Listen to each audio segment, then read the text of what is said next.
ଭାରତରେ ମୁସଲମାନ ମାନଙ୍କର ଆଗମନ ଓ ତାର ପରବର୍ତ୍ତୀ ସ୍ଥାପତ୍ୟ ସମ୍ପର୍କରେ ପରିଚୟ ପ୍ରଦାନ କର। ଅଷ୍ଟମ ଶତାବ୍ଦୀରେ ମୁସଲମାନ ମାନେ ଭାରତକୁ ଆସିଲେ। ଭାରତୀୟ କଳା ଓ ଇସଲାମୀୟ କଳାର ସମ୍ମିଶ୍ରଣରେ ଇଣ୍ଡୋ ଇସଲାମୀୟ ସ୍ଥାପିତ ହେଲା। ଦିଲ୍ଲୀରେ ଥିବା କୁତୁବ ମିନାର ଏହାର ଏକ ଉଦାହରଣ। ମୋଗଲ ଶାସନ ସମୟରେ ପାରସ୍ୟ ଓ ଭାରତୀୟ ଶୈଳୀରେ ମୋଗଲ ସ୍ଥାପତ୍ୟ ସୃଷ୍ଟି ହେଲା। ଏହା ଆକବରଙ୍କ ସମୟରୁ ସୃଷ୍ଟି ହୋଇଛି।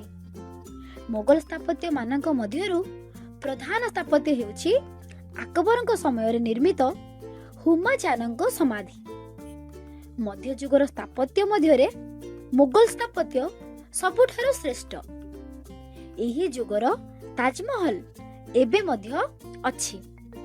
ଏହାକୁ ଶାହାଜାହାନ ତିଆରି କରିଥିଲେ।